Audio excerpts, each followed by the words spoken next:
Chapter 9, The Case of the Missing Roller Skates.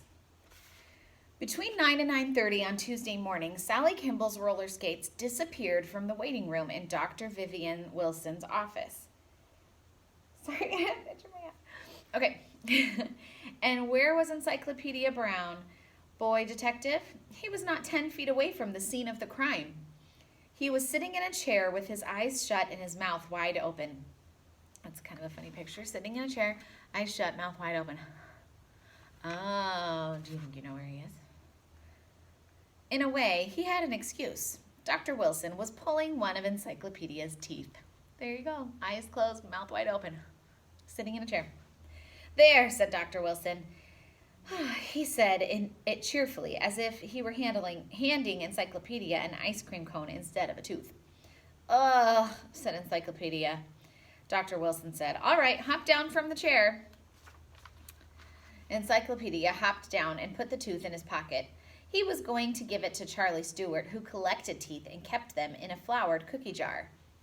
Ew. Encyclopedia went into the waiting room. The chair on which he had left Sally's roller skates was empty. He looked behind the chair. He dropped to his knees and looked under the chair. The skates, they're gone, he exclaimed. There he is. Looking for him. Are you sure you brought them with you? Asked Dr. Wilson. I'm sure, answered Encyclopedia. They were broken. I fixed them last night for my partner, Sally Kimball. I was going to take them over to her house on my way home from your office. Dr. Wilson shook his head sadly. I'm afraid you'll never get them back. But Dr. Wilson knew nothing about detective work. Encyclopedia liked the dentist, though he felt that Vivian was a better first name for a woman than a man. That is funny. I thought it was going to be a woman doctor. I'll find the skates, said the boy detective, and he spoke with certainty. But he felt no such thing. What he felt was the blow of his pride. It hurt worse than his jaw. Imagine a detective being robbed. In the corridor outside Dr. Wilson's office, Encyclopedia leaned against the wall. He closed his eyes and did some deep thinking. Dr. Wilson's office was on the ground floor of the new medical building. The building had 3 floors and 15 offices. All the offices were used by doctors or dentists. What if the thief had followed him into the building in order to steal the skates? Then the case was closed. I could spend the rest of my life looking through closets, school lockers, and garages all over Idaville, Encyclopedia thought. But suppose the thief had simply come into the building to see a doctor. Suppose on his way in he had noticed a boy carrying a pair of roller skates. Well, that was something else. Encyclopedia reasoned further. The thief could be a grown-up, a boy or a girl. He ruled out a grown-up. First, because it was unlikely that a grown-up would steal an old pair of small skates. Second, because a grown-up would be too hard to catch. Too many men and women went in and out of the medical building every hour. I'll have to act on the idea that the thief is a boy or a girl, he decided. Oh, it's a long chance, but the only one I have. He opened his eyes. The case called for a plain, old-fashioned police legwork. Encyclopedia began on the ground floor. He asked the same question in every office. Were any boys or girls here to see the doctor this morning? The answer was the same in every office. No. Things looked hopeless, but on the top floor he finally got a lead. The nurse in room 301 told him a boy named Billy Haggerty had been there this morning to have a sprained wrist treated. Encyclopedia asked in the last 2 offices just to be sure. Neither doctor had treated children that morning. Billy Haggerty became suspect number 1. Encyclopedia got Billy Haggerty's address from the nurse in room 301. He hurried back to Dr. Wilson's office to use the telephone. He called Sally. He told her to meet him in front of the Haggerty's house in half an hour. We may have some rough going ahead of us, he warned. But Billy Haggerty turned out to be only an inch taller than Encyclopedia and shorter than Sally. Billy drew himself up to his full height at Encyclopedia's first question. Were you in Dr. Vivian Wilson's office this morning? Nah, snapped Billy. I don't know any Dr. Wilson. You didn't ask anyone about Dr. Wilson? Put in Sally. I never heard of him before you spoke his name, said Billy. Then you went straight to your own doctor on the 3rd floor? Said Encyclopedia. Yeah, Dr. Stanton in room 301. What's it to you? Dr. Wilson's office is down the hall from both the stairs and the elevator, said Encyclopedia thoughtfully. You wouldn't pass his office going up or coming down. I don't know where his office is, and I don't care, said Billy. It's none of your business where I was. We just want to be sure you weren't in Dr. Vivian Wilson's office this morning. That's all, said Sally. Well, I wasn't. I had a sprained wrist, not a toothache. So why should I go near his office? Demanded Billy.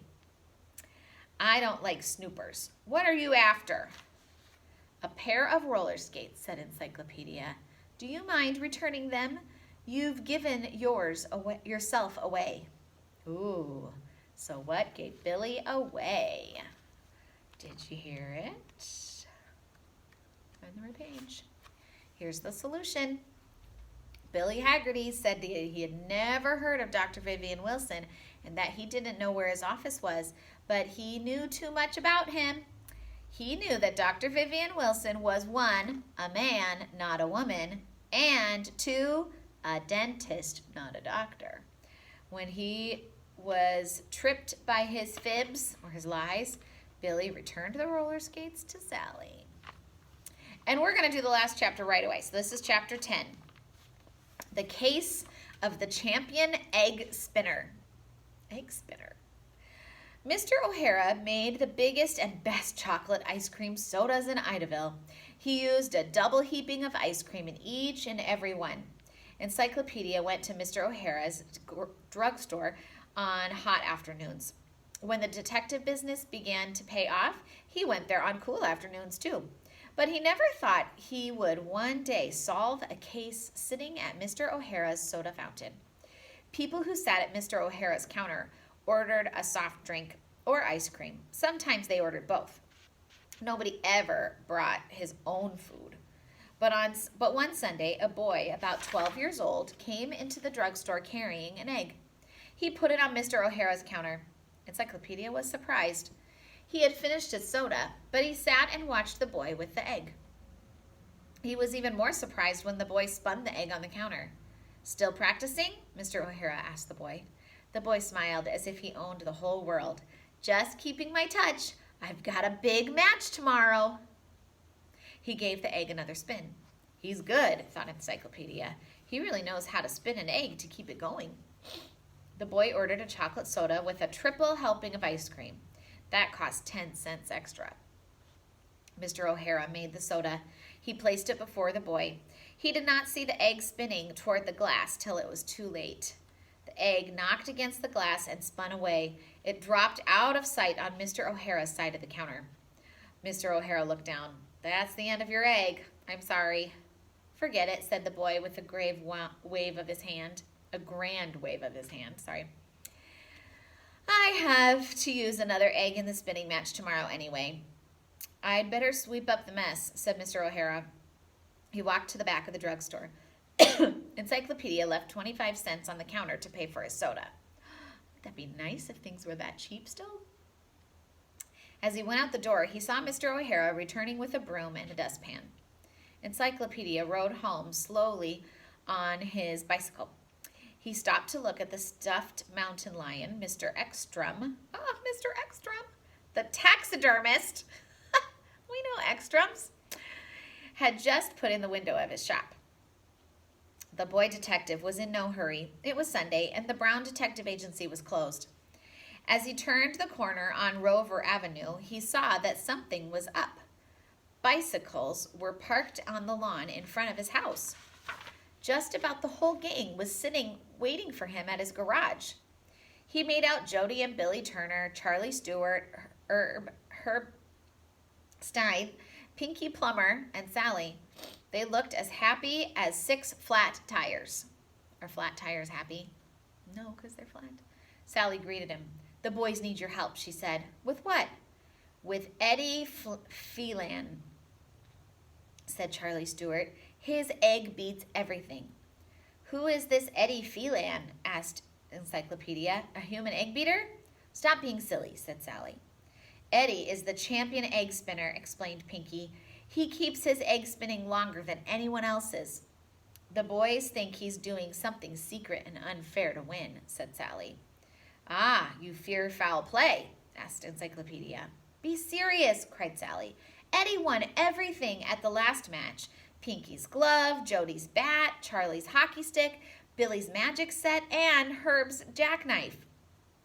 There's another match tomorrow, said Jody. Eddie is out to win Charlie's tooth collection. And I just got 2 zebra teeth, groaned Charlie. Mr. Ekstrom gave them to me from delivering Dr. Webster's stuffed sailfish Friday. Said Encyclopedia. I never heard of an egg spinning contest before. Who thought it up? Eddie, said the 5 boys together. I might have known, said Encyclopedia. The boys had been practicing for days, said Sally. But Eddie will walk off with Charlie's tooth collection just the same. And everything else, said Billy. This case smells rotten, said Encyclopedia. Where do you get the eggs? At the supermarket, answered Pinky. All of us go together.